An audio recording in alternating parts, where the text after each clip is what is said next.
할렐루야, 안녕하세요. 설교의 묻다 시간입니다. 오늘 질문은 이웃을 사랑하려면 어떻게 해야 하나요? 그리고 하나님을 사랑한다는 것은 무엇인가요?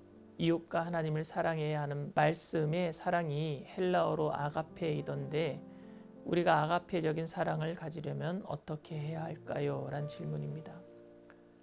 사랑은 모든 종교가 주창하는 근본적인 주제라고 생각합니다. 모든 고등 종교는 인간 존중을 바탕으로 하는 사랑 안에서 인류애와 자연애를 말합니다. 그런데 세상의 다른 종교의 사랑이 기독교의 사랑과 다른 점이 있다면 다른 종교의 사랑의 주체는 인간인 반면에 기독교는 그 사랑의 주체가 하나님입니다. 크게 사람들이 하는 사랑의 종류는 이성 간의 사랑인 에로스, 요즘에 동성 간의 사랑도 에로스라고 하지만 어쨌든 이성적인 사랑인 에로스와 친구나 공동체 안에서 사랑할 수 있는 우정인 필레오, 또 부모 자식 간의 사랑인 스테르고가 있습니다. 이 모든 사랑의 주체는 인간입니다. 그렇기 때문에 불완전한 인간이 주체가 된 사랑은 깨어지기 쉽습니다. 에로스 사랑도 조건으로 인해 많이 깨어지며 친구 간의 사랑인 필레오도 이념으로 인해 깨어지고 부모 자식 간의 사랑도 보험금을 타기 위해 서로 죽이고 죽는 깨어지는 사랑이 되고 말았습니다. 그런데 깨어지지 않는 언약적 사랑이 있는데 그것은 하나님께서 주체가 되시는 아가파오입니다. 제가 생각하는 아가페 사랑을 가장 잘 보여주는 성경의 첫 번째 장면은 하나님께서 아브라함과 언약을 맺으시는 창세기 15장이라고 생각합니다. 아브라함은 아들을 주셔서 민족을 삼으시겠다는 하나님의 약속을 믿고 본토 친척 아비집을 떠나 가나안에 정착하였는데 10년이 지나도록 아무 소식이 없자 자신의 집에서 일하는 다메섹 종 엘리에셀을 양자 삼아서 후사로 삼겠다고 하나님께 투정합니다. 창세기 15장 2절에서 3절 말씀에 아브라함이 이르되 주 야훼여 무엇을 내게 주시려나이까 나는 자식이 없사오니 나의 상속자는 이 다메섹 사람 엘리에셀이니이다.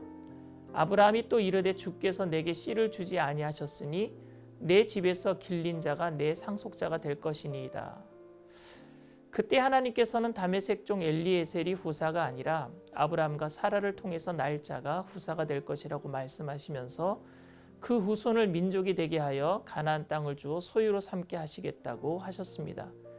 그런데 아브라함은 그것을 믿지 못하겠다고 말합니다. 창세기 15장 8절 말씀입니다.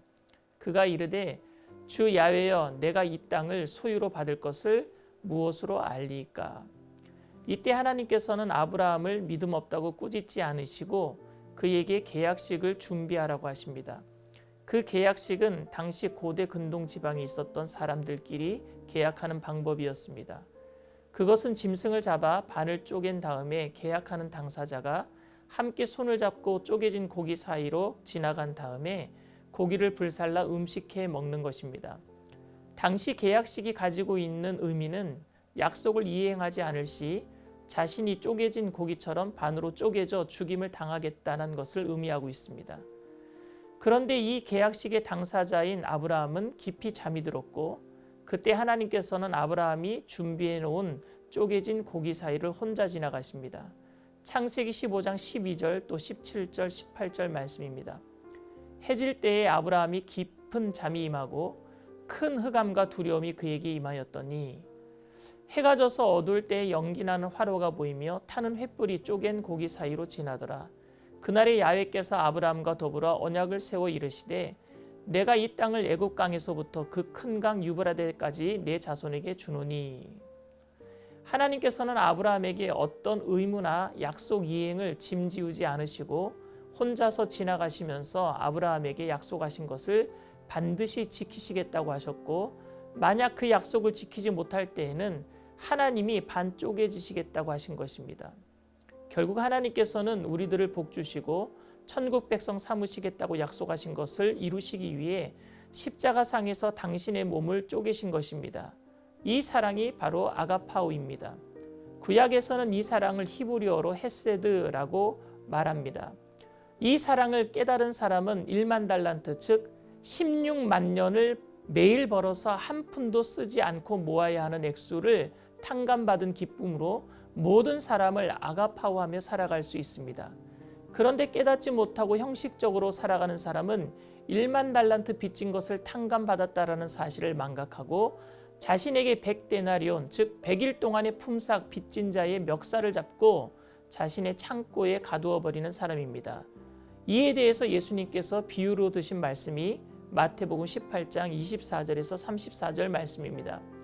결산할 때에 10,000달란트 빚진 자 하나를 데려오매 갚을 것이 없는지라 주인이 명하여 그 몸과 아내와 자식들과 모든 소유를 다 팔아 갚게 하라 하니 그 종이 엎드려 절하며 이르되 내게 참으소서 다 갚으리이다 하거늘 그 종의 주인이 불쌍히 여겨 놓아 보내며 그 빚을 탕감하여 주었더니 그 종이 나가서 자기에게 100데나리온 빚진 동료 한 사람을 만나 붙들어 목을 잡고 이르되 빚을 갚으라 하매 그 동료가 엎드려 간구하여 이르되 나에게 참아주소서 갚으리이다 하되 허락하지 아니하고 이에 가서 그 빚을 갚도록 옥에 가두거늘 그 동료들이 그것을 보고 몹시 딱하게 여겨 주인에게 가서 그 일을 다 알리니 이에 주인이 그를 불러다가 말하되 악한 종아 네가 빌기에 내가 네 빚을 전부 탕감하여 주었거늘 내가 너를 불쌍히 여긴과 같이 너도 네 동료를 불쌍히 여김이 마땅하지 아니하냐 하고 주인이 노하여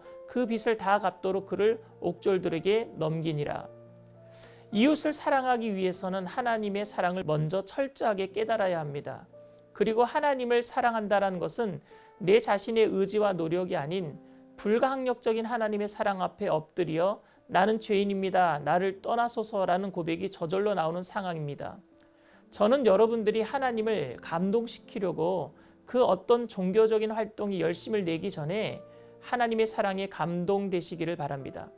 하나님의 사랑에 감동되면 하나님 사랑, 이웃 사랑하는 것이 나의 노력이 아닌 주님의 은혜 가운데 저절로 되고 있음을 고백하게 될 것입니다. 할렐루야. 다음 시간에 뵙겠습니다. 감사합니다.